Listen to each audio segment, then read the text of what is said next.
ನಿನ್ನೆ ಮಧ್ಯರಾತ್ರಿಯಿಂದ ನಮ್ಮ ಭಾರತ ದೇಶದ ರಕ್ಷಣೆಗೆ ಮತ್ತು ಉಗ್ರ ಸಂಹಾರಕ್ಕಾಗಿ ಏನೋ ಒಂದು ಆಪರೇಷನ್ ಸಿಂಧೂರ್ ಅಂತ ಅದರ ಹೆಸರಿನಲ್ಲಿ ನಿನ್ನೆ ಪಾಕಿಸ್ತಾನದ ಕೆಲವು ಪ್ರದೇಶಗಳ ಮೇಲೆ ವಾಯುದಾಳಿಯನ್ನು ನಡೆಸಿ ಅಲ್ಲಿಯ ಭಯೋತ್ಪಾದಕ ನೆಲೆಗಳನ್ನು ಹೋಗಲಾಡಿಸುವಂತಹ ಒಂದು ಕೆಲಸವನ್ನು ಮಾಡಿದ್ದಾರೆ ಅಂತೇಳಿ ನೀವೆಲ್ಲ ಇವತ್ತು ಮಾಧ್ಯಮದ ಮೂಲಕ ತಿಳಿಸ್ತಾ ಇದ್ದೀವಿ. ಮೊನ್ನೆ ಕಳೆದ ತಿಂಗಳು ನಡೆದ ಪಹಲ್ಗಾಮ್ ಪ್ರಕರಣ ಪ್ರತಿಯೊಬ್ಬ ಭಾರತೀಯರಲ್ಲಿಯೂ ಕೂಡ ನೋವನ್ನು ಉಂಟು ಮಾಡಿರುವಂತಹದ್ದು.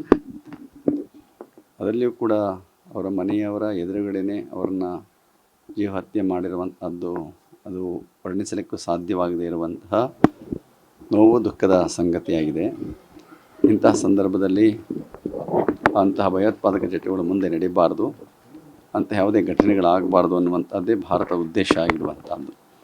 ಯಾವತ್ತೂ ಭಾರತ ಶಾಂತಿ ಪ್ರಧಾನವಾದಂಥ ದೇಶ. ಯಾವ ದೇಶದ ಮೇಲೂ ಕೂಡ ಮೊದಲೇ ದಂಡೆತ್ತಿ ಹೋಗುವಂತಹ ಒಂದು ಇತಿಹಾಸ ಭಾರತದಲ್ಲಿ ಇಲ್ಲ. ಇವತ್ತು ನಿನ್ನೆ ಏರ್ ಸ್ಟ್ರೈಕ್ ಮಾಡಿದ್ದಾರೆ ಎಂದರೆ ಅವರು ಮಾಡಿರುವ ಯಾವ ಭಯೋತ್ಪಾದಕ ಕೃತ್ಯ ಇದೆ ಅದಕ್ಕೆ ಪ್ರತೀಕಾರವಾಗಿ ಮಾಡಿದ್ದಾರೆ ಹೊರತು ನಮ್ಮ ಭಾರತೀಯರು ಯಾವತ್ತೂ ಕೂಡ ಮುಂದೆ ಹೋಗಿ ನಿಂತು ಅಂತಹ ಕೆಲಸಗಳನ್ನು ಮಾಡೋದಿಲ್ಲ. ಇವತ್ತು ಏನು ಭಯೋತ್ಪಾದಕ ಚಟುವಟಿಕೆ ಇದೆ ಅದು ಯಾವ ದೇಶದಲ್ಲಿ ನಡೆದರೂ ಕೂಡ ಅದು ಖಂಡನಾರ್ಹವಾಗಿರುವಂಥದ್ದು.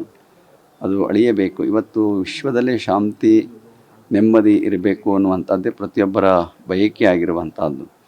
ಅಂತಹ ವಿಶ್ವಶಾಂತಿಯನ್ನು ಬಯಸುವಂತಹ ಹಿನ್ನೆಲೆ ಇರುವಂಥ ಭಾರತ ಇವತ್ತು ಯಾವತ್ತೂ ಕೂಡ ಎಲ್ಲ ದೇಶಗಳು ಹಿತವನ್ನೇ ಬಯಸುವಂಥದ್ದು. ಆದರೆ ಇವತ್ತು ಅನಿವಾರ್ಯವಾಗಿ ಭಯೋತ್ಪಾದಕತೆ ಹೆಚ್ಚುತ್ತಾ ಇರುವಂಥ ಸಂದರ್ಭದಲ್ಲಿ ಅದರಲ್ಲಿಯೂ ಕೂಡ ಪಾಕಿಸ್ತಾನದ ಬೆಂಬಲಿತವಾಗಿರುವಂತಹ ಈ ಭಯೋತ್ಪಾದನಾ ಚಟುವಟಿಕೆಗಳು ಯಾವತ್ತೂ ಕೂಡ ನಮ್ಮ ಭಾರತಕ್ಕೆ ಮಾರಕವಾಗಿರುವಂಥದ್ದು.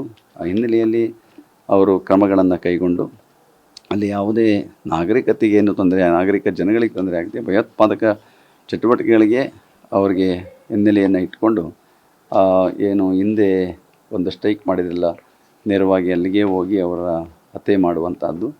ಆ ರೀತಿಯಲ್ಲಿ ಇವತ್ತು ಭಯೋತ್ಪಾದಕ ಚಟುವಟಿಕೆಗಳ ತಾಣಗಳನ್ನು ನಿರ್ಮೂಲ ಮಾಡುವಂಥ ಕೆಲಸವನ್ನು ಮಾಡಿದ್ದಾರೆ ಅಂತೇಳಿ ಕೇಳಿ ಒಂದೊಂದು ರೀತಿ ಅಭಿಮಾನ ಪಡ್ತಾ ಇದೆ. ಇಂತಹ ಯಾವತ್ತೇ ಆಗಲಿ ಯಾವ ದೇಶದಲ್ಲೇ ಆಗಲಿ ಭಯೋತ್ಪಾದಕ ಚಟುವಟಿಕೆಗಳನ್ನು ನಿಗ್ರಹಿಸುವಂಥ ಕೆಲಸ ಆಗಬೇಕು. ಆಂತರಿಕವಾಗಿ ಬಾಹ್ಯವಾಗಿ ಎಲ್ಲೇ ಆಗಲಿ ಇದು ಸ್ವಾಗತಾರ್ಹವಾಗಿರುವಂಥದ್ದು. ಮುಂದಿನ ದಿವಸಗಳಲ್ಲೂ ಕೂಡ ಭಯೋತ್ಪಾದಕ ಚಟುವಟಿಕೆಗಳು ಎಲ್ಲೇ ನಡೀಲಿ ಅದು ಖಂಡಿಸಬೇಕಾಗಿರುವಂಥದ್ದು ಅಂತ ಹೇಳೋದಕ್ಕೆ ನಾನಾದರೂ ಕೂಡ ಅಭಿಮಾನದಿಂದ ಹೇಳ್ತಾ ಇದ್ದೀನಿ. ಅದರಲ್ಲಿ ಕೂಡ ಪಹಲ್ಗಾಮ್ನಲ್ಲಿ ನಡೆದ ಘಟನೆ ಇನ್ನೂ ಕೂಡ ನಮ್ಮ ಕಣ್ಣಿಂದಾಗಲಿ ನಮ್ಮ ಮನಸ್ಸಿನಿಂದಾಗಲಿ ನಮ್ಮ ಸ್ಮರಣೆಯಿಂದಾಗಲಿ ಅದು ಅಳಿಸೋದಕ್ಕೆ ಸಾಧ್ಯ ಆಗದೇ ಇರುವಂಥ ಒಂದು ಘಟನೆ.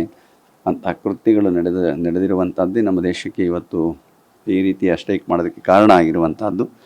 ಆ ದೃಷ್ಟಿಯಿಂದ ಇವತ್ತು ಭಾರತ ಸರ್ಕಾರ ಏನೆಲ್ಲ ಕೈಗೊಳ್ತಾ ಇದೆ ಅದಕ್ಕೆಲ್ಲರೂ ಸಪೋರ್ಟ್ ಮಾಡ್ತಾ ಇದ್ದಾರೆ. ಇದು ಪಕ್ಷಾತೀತವಾಗಿ ಭಾಷಾತೀತವಾಗಿ ಯಾವುದೇ ಪ್ರದೇಶ ಎಲ್ಲವೂ ಮೀರಿ ಎಲ್ಲ ಪ್ರದೇಶದವರು ಕೂಡ ಎಲ್ಲ ರಾಜ್ಯದವರು ಕೂಡ ಇದಕ್ಕೆ ನೀವು ಕ್ರಮ ಕೈಗೊಳ್ಳಬೇಕು ಅನ್ನುವ ಒತ್ತಾಯವನ್ನು ಮಾಡ್ತಾ ಇದ್ದಾರೆ. ಅಂಥ ಹಿನ್ನೆಲೆಯಲ್ಲಿ ಸರ್ಕಾರ ಇವತ್ತೊಂದು ಕ್ರಮವನ್ನು ಕೈಗೊಂಡು ಇವತ್ತು ಪಾಕಿಸ್ತಾನದ ಕೆಲವು ನೆಲೆಗಳ ಮೇಲೆ, ಪಾಕಿಸ್ತಾನದ ಕೆಲವು ಭಯೋತ್ಪಾದಕ ನೆಲೆಗಳ ಮೇಲೆ ಒಂದು ವಾಯುದಾಳಿಯನ್ನು ಮಾಡಿರುವಂಥ ಸಂದರ್ಭದಲ್ಲಿ ಅದರ ಪ್ರತಿಕ್ರಿಯೆ ಏನು ಅಂತ ಮುಂದೆ ಕಾದು ನೋಡಬೇಕಾಗಿದೆ. ಮುಂದಿನ ದಿವಸಗಳಲ್ಲಿ ಏನು ಕ್ರಮ ಕೈಗೊಳ್ತದೋ ಸರ್ಕಾರ ನಮ್ಮ ಭಾರತ ದೇಶದಿಂದ ಏನು ಕ್ರಮ ಕೈಗೊಳ್ತದೋ ನೋಡಿ ನಮ್ಮ ಭಾರತೀಯರೆಲ್ಲರೂ ಕೂಡ ಎಚ್ಚರಿಕೆಯಿಂದ ಇರಬೇಕಾಗಿರುವಂಥದ್ದು. ಏನು ಅವರು ಸೂಚನೆಗಳನ್ನು ಕೊಡ್ತಾರೋ ಆ ಸೂಚನೆಗಳನ್ನು ಪಾಲನೆ ಮಾಡಿ ನಾವು ಕೂಡ ಎಲ್ಲರೂ ಕೂಡ ಭಾರತ ದೇಶದ ಈ ಕ್ರಮಗಳಿಗೆ ಕೈ ಜೋಡಿಸಬೇಕಾಗಿರುವಂಥದ್ದು ನಮ್ಮೆಲ್ಲರ ಕರ್ತವ್ಯ.